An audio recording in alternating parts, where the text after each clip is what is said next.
అంటే రెగ్యులర్గా చేసే నీ రీప్లేస్మెంట్ సర్జరీ అనుకోవడం అనేది ఇది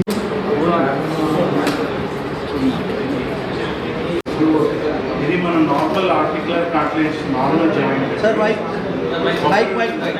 ఇనిషియల్గా ఎక్స్రే అద్భుతంగా ఉన్నా ఫైనల్గా అవుట్కమ్ పేషెంట్ హ్యాపీగా నడుస్తూ అన్ని పనులు చేసుకోగలగడం. సో ఎక్స్రే చూసిన వెంటనే చంకలు గుర్తేసుకోవడం అన్నది కరెక్ట్ కాదు. ఇప్పటికి 3 నెలలైంది, పేషెంట్ కంఫర్టబుల్గా ఉన్నారు. వాళ్ళ అబ్బాయి పెళ్ళి కూడా జరిగింది. పెళ్ళిలో ఆడ యాక్టివ్గా పాల్గొనగలిగారు. సో అండ్ పేషెంట్ కన్సెంట్ కూడా ఇంపార్టెంట్. ఇప్పుడు పేషెంట్ హ్యాపీగా ఉన్నారు కాబట్టి ఆ పేషెంట్ సక్సెస్ స్టోరీ మీ అందరికీ చెప్పడానికని మన మోకాలు గుజ్జు కూడా అలాగే చాలా పల్చగా లేతగా ఉంటుంది. మనం మామూలుగా అందరికీ ఉండేది ఇదే, మోకాలు అరిగిపోవడం, గుజ్జు తరిగిపోవడం అని చాలాసార్లు వింటూ ఉంటాం. ఈ గుజ్జు తరిగిపోవడం, మోకాలు అరిగిపోవడం అంటే ఏంటంటే కొబ్బరిలో ఉన్నది డ్యామేజ్ అవుతుందండి. డ్యామేజ్ అయ్యి ఆ కింద ఉండే ఎముక ఎక్స్పోజ్ అవుతుంది. ఎప్పుడైతే ఎముక రాసుకోవడం మొదలెడతాయో అప్పుడే మనకి ఈ కాలు నొప్పి రావడం ఇవన్నీ జరుగుతూ ఉంటాయి. జనరల్గా నొప్పి చాలానే అందరూ ఓర్చుకోవడానికి ప్రయత్నిస్తారు. కానీ క్రమేపీ ఏంటవుతుందంటే ఈ పక్కనుండే కండరాలు ఇవి సాగిపోవడం మొదలెడతాయి. ఎప్పుడైతే ఒక పక్క బోన్ డ్యామేజ్ ఎక్కువ అవుతుందో అప్పుడు ఈ ఎముక ఇలాంటి వాలిపోవడం మొదలెడుతుంది. ఒక పక్క కండరాలు సాగిపోతాయి. కండరాలు సాగిపోవడం వల్ల ఏంటవుతుందంటే నడిచే ప్రతి అడుగులోనూ మనకి ఇబ్బంది కలుగుతూ ఉంటుంది. మనకి ఈజీగా అర్థం అవ్వాలంటే అందరూ చిన్నప్పుడు హవాయి చెప్పులతో నడిచాం కదా. హవాయి చెప్పు తెగిపోయింది అనుకోండి, ఎలా నడుస్తాం? కాలు ఈడుస్తూ నడవాలి, పడిపోతామేమో చిన్న భయం ఉంటుంది. అదే ఆ హవాయి చెప్పు తెగిపోయిన దాంట్లో ఒక చిన్న ముళ్ళు ఉందనుకోండి, ఎంత ఇబ్బందిగా ఉంటుందో ఈ గ్రేడ్ 3, గ్రేడ్ 4 ఆస్టియోఆర్థరైటిస్లో వాళ్ళు అదే ఇబ్బంది పడుతూ ఉంటారు. సో ఆపరేషన్ ఎందుకు చేయించుకోవాలంటే నొప్పి కోసం కాదు. నొప్పి కోసం మాత్రలు వేసుకోవచ్చు, ఇంజక్షన్ తీసుకోవచ్చు, రకరకాలు చేయొచ్చు. కానీ ఇన్స్టెబిలిటీ అనేది ఈ ఇంజక్షన్తోటో మాత్రలతోటో అధిగమించింది. ఆపరేషన్కి మెయిన్ ఇండికేషన్ పెయిన్తో పాటు ఇన్స్టెబిలిటీ. సో ఈ ఆపరేషన్ అనేది నొప్పి కోసం కాదు, వాళ్ళ ఆత్మవిశ్వాసం కోసం. ఎంత ఇబ్బంది పడుతూ ఉంటారంటే రాత్రిపూట బాత్రూమ్కి వెళ్ళాలన్నా కూడా గోడ పట్టుకుని జాగ్రత్తగా నడుచుకుని వెళ్తూ ఉంటారు. ఇంట్లో అందరూ ఎక్కడికైనా వెళ్ళాలంటే వీళ్ళు కొంచెం జంపుతారు, ఎందుకంటే వాళ్ళందరితో పాటు నడవలేరు అని చెప్పి. సో ఇవన్నీ వాళ్ళు ఎక్స్ప్రెస్ చేయరు. ఎందుకు అంటే సర్జరీ చేయించుకోవాలంటే భయం. రెండోది ఆపరేషన్ తర్వాత రికవరీ టైం ఎక్కువ. ఇంట్లో ఎవరో ఒకరి మీద ఆధారపడిపోతూ ఉంటారు, లేకపోతే ఫైనాన్షియల్గా ఇబ్బంది. ఇవన్నీ వాళ్ళు ఆలోచించి ఎంత నొప్పి ఉన్నా వాళ్ళు అలాగే ముందుకు వెళ్తూ ఉంటారు. ఇంకొకటి ఫిజియోథెరపీ. ఆపరేషన్ తర్వాత వాళ్ళ చుట్టాలు ఎవరో చేయించుకున్నది చూసి వాళ్ళు అరిచిన అరుపులు, క్యాకులు చూసి ఈ నొప్పి భరించడమే తేలిక అనుకుంటారు. సో ఇప్పుడు రోబోటిక్ సర్జరీస్ రావడం వల్ల మనం మెయిన్గా సాధించగలిగేది ఏంటి అంటే వ్యవధి. మనం ఎంతసేపట్లో రికవర్ అవుతాం. మన మోకాలు గుజ్జు కూడా అలాగే చాలా పల్చగా లేతగా ఉంటుందండి. మనం మామూలుగా అందరికీ ఉండేది ఇదే, మోకాలు అరిగిపోవడం, గుజ్జు తరిగిపోవడం అని చాలాసార్లు వింటూ ఉంటాం. ఈ గుజ్జు తరిగిపోవడం, మోకాలు అరిగిపోవడం అంటే ఏంటంటే కొబ్బరిలో ఉన్నది డ్యామేజ్ అవుతుందండి. డ్యామేజ్ అయ్యి ఆ కింద ఉండే ఎముక ఎక్స్పోజ్ అవుతుంది. ఎప్పుడైతే ఎముక రాసుకోవడం మొదలెడతాయో అప్పుడే మనకి ఈ కాలు నొప్పి రావడం ఇవన్నీ జరుగుతూ ఉంటాయి. జనరల్గా నొప్పి చాలానే అందరూ ఓర్చుకోవడానికి ప్రయత్నిస్తారు. కానీ క్రమేపీ ఏంటవుతుందంటే ఈ పక్కనుండే కండరాలు ఇవి సాగిపోవడం మొదలెడతాయి. ఎప్పుడైతే ఒక పక్క బోన్ డ్యామేజ్ ఎక్కువ అవుతుందో అప్పుడు ఈ ఎముక ఇలాంటి వాలిపోవడం మొదలెడుతుంది. ఒక పక్క కండరాలు సాగిపోతాయి. కండరాలు సాగిపోవడం వల్ల ఏంటవుతుందంటే నడిచే ప్రతి అడుగులోనూ మనకి ఇబ్బంది కలుగుతూ ఉంటుంది. మనకి ఈజీగా అర్థం అవ్వాలంటే అందరూ చిన్నప్పుడు హవాయి చెప్పులతో నడిచాం కదా. హవాయి చెప్పు తెగిపోయింది అనుకోండి, ఎలా నడుస్తాం? కాలు ఈడుస్తూ నడవాలి, పడిపోతామేమో చిన్న భయం ఉంటుంది. అదే ఆ హవాయి చెప్పు తెగిపోయిన దాంట్లో ఒక చిన్న ముళ్ళు ఉందనుకోండి, ఎంత ఇబ్బందిగా ఉంటుందో ఈ గ్రేడ్ 3, గ్రేడ్ 4 ఆస్టియోఆర్థరైటిస్లో వాళ్ళు అదే ఇబ్బంది పడుతూ ఉంటారు. సో ఆపరేషన్ ఎందుకు చేయించుకోవాలంటే నొప్పి కోసం కాదు. నొప్పి కోసం మాత్రలు వేసుకోవచ్చు, ఇంజక్షన్ తీసుకోవచ్చు, రకరకాలు చేయొచ్చు. కానీ ఇన్స్టెబిలిటీ అనేది ఈ ఇంజెక్షన్తోటో మాత్రతోటో అధిగమించింది. ఆపరేషన్కి మెయిన్ ఇండికేషన్ పెయిన్తో పాటు ఇన్స్టెబిలిటీ. సో ఈ ఆపరేషన్ అనేది నొప్పి కోసం కాదు, వాళ్ళ ఆత్మవిశ్వాసం కోసం. ఎంత ఇబ్బంది పడుతూ ఉంటారంటే రాత్రిపూట బాత్రూమ్కి వెళ్ళాలన్నా కూడా గోడ పట్టుకొని జాగ్రత్తగా నడుచుకుని వెళ్తూ ఉంటారు. ఇంట్లో అందరూ ఎక్కడికైనా వెళ్ళాలంటే వీళ్ళు కొంచెం జంపుతారు, ఎందుకంటే వాళ్ళందరితో పాటు నడవలేరు అని చెప్పి. సో ఇవన్నీ వాళ్ళు ఎక్స్ప్రెస్ చేయరు. ఎందుకు అంటే సర్జరీ చేయించుకోవాలంటే భయం. రెండోది ఆపరేషన్ తర్వాత రికవరీ టైం ఎక్కువ, ఇంట్లో ఎవరో ఒకరి మీద ఆధారపడిపోతూ ఉంటారు, లేకపోతే ఫైనాన్షియల్గా ఇబ్బంది.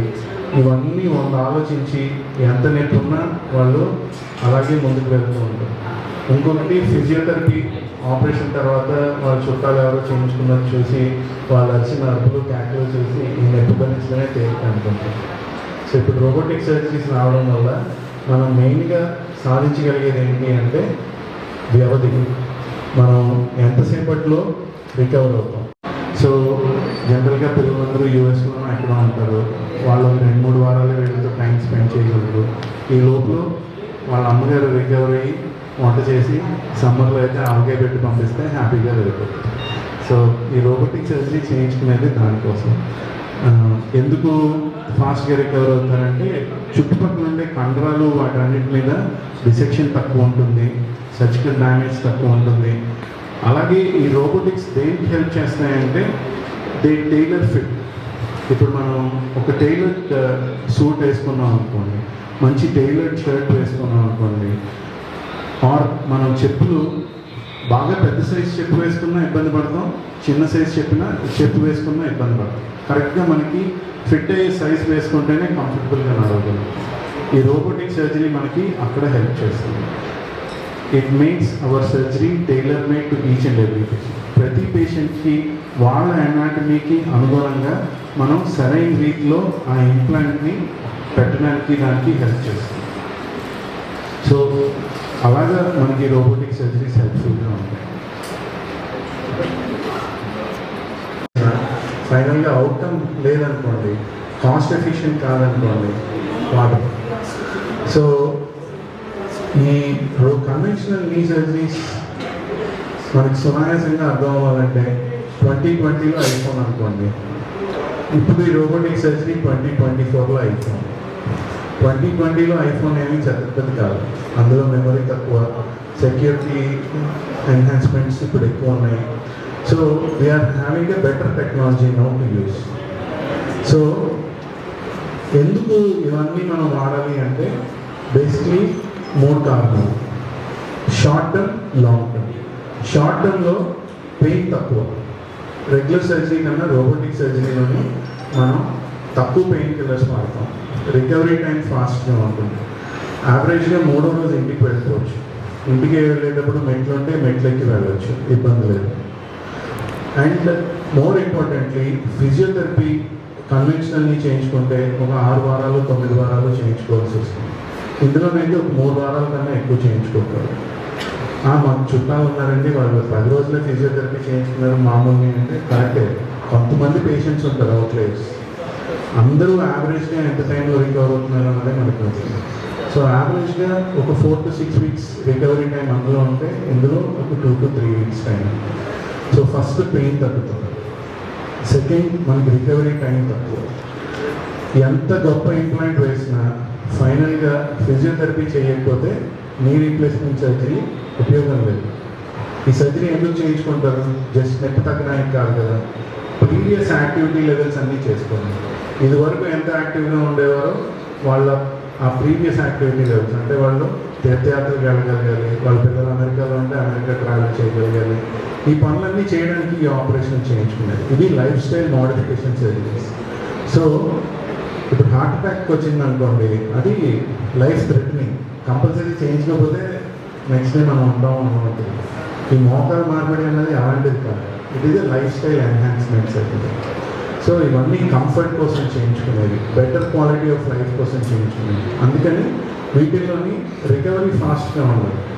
పేషెంట్స్ నొప్పి లేకుండా రికవర్ అవ్వగలరు. సో దానికోసం అని చెప్పి రోబోటిక్స్ మళ్ళీ హెల్ప్ చేస్తాయి. లాంగ్ టర్మ్ ఇస్ థియరిటికల్, అది అవునో కాదో మనకి ఇంకా తెలియదు. యావరేజ్గా ఒక 15 ఏళ్ళ నుంచి 25 ఏళ్ళ దాకా మనం కన్వెన్షనల్ని చేస్తే సర్వైవల్ ఉంటుంది అంటారు. బట్ రోబోటిక్ సర్జరీ చేయడం వల్ల 25 ఏళ్ళ కన్నా ఎక్కువ కాలం మన్నుతుంది అన్నది ఒక థియరిటికల్ అడ్వాంటేజ్. బట్ ఆ 25 ఏళ్ళు అయితే కానీ మనం అది నిర్ధారించాం. మనం దాన్ని బేసిస్ కింద పెట్టుకుని సర్జరీ చేయకూడదు.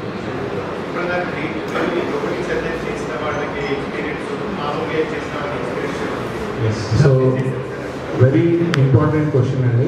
ఇవాళ మనం డేటా లేకుండా ఏది మాట్లాడుకోవాలి. పేషెంట్ రిపోర్టెడ్ అవుట్కమ్ మెజర్స్ అని ఉంటాయండి, PROMs. సో ఇది మేము it is an ongoing project, మేము అది రీసెర్చ్ చేస్తున్నాం. ఇప్పటిదాకా మేము ఒక 180 రోబోటిక్ నీ సర్జరీస్ చేసాం. We are very close to 200.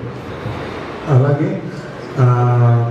Conventional surgeries ఇది వర్క్ చేసిన వాళ్ళు కాస్ట్లీ కదా, మరి మేము ఎలా చేయించుకోవాలి అని అడుగుతారు.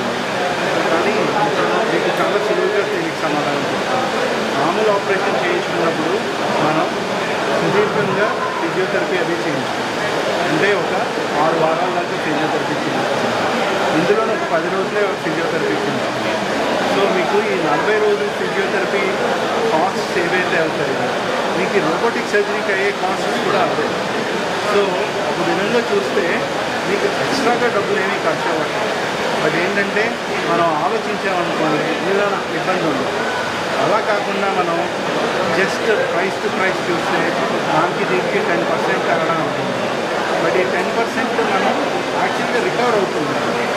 2 మీరు త్వరగా మీ జీవనోపాధి ఏదుందో దానికి వెళ్ళిపోతుంది. సో మీరు పెట్టాల్సిన సెలవు తగ్గింది. సో అలా కూడా మీకు ఫైనాన్షియల్గా అడ్వాంటేజ్. ఇప్పుడు దానికి దీనికి మామూలు సర్జరీ కన్నా రోబోటిక్ సర్జరీ రెండింతలు కాస్ట్లీ అనుకోండి. మనందరం అనుకునేటట్టు ఇట్ ఈస్ నాట్ ఇంపార్టెంట్.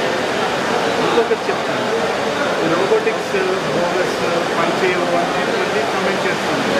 అది వాళ్ళ పెద్ద అభిప్రాయం. నేను దాని గురించి కమెంట్ చేస్తాను. నేను ఎప్పుడూ అమెరికాకి వెళ్ళలేదండి.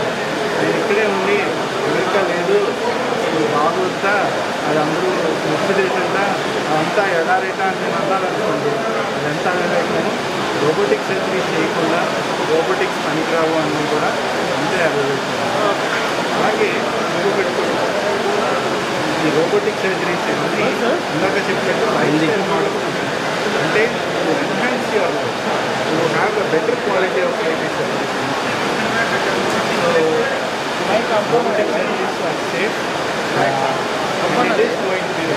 నా చిన్నప్పుడు అపెండిక్స్ వచ్చింది అంటే ఓపెన్ సర్జరీ అయ్యింది. అలాంటిది ఇప్పుడు ఎవరైనా ఓపెన్ సర్జరీ చేయించుకుంటారు అంటే ఎవరు చేయించుకుని కూడా చేయించుకోవాలి. సో అలాగే కొన్ని ఏళ్ళకి రోబోటిక్ సర్జరీ కూడా మాట్లాడుతుంది. ఎప్పుడైతే ఎక్కువ మంది రోబోటిక్ సర్జరీస్ చేయించుకుంటారో, ఎప్పుడైతే ఎక్కువ మంది రోబోటిక్స్ టెక్నాలజీస్ వాడుతున్నారో ఆటోమేటిక్గా కాస్ట్ అనేది తగ్గుతుంది. ఒకప్పుడు గవర్నమెంట్ స్కీమ్స్లో ఈ జాయింట్ రీప్లేస్మెంట్ ఉండేది, మెల్లిగా హిప్ రీప్లేస్మెంట్ అనేది వచ్చింది. అలాగే కొన్నాళ్ళు అయ్యేసరికి ఎప్పుడైతే అవును ఇది మంచి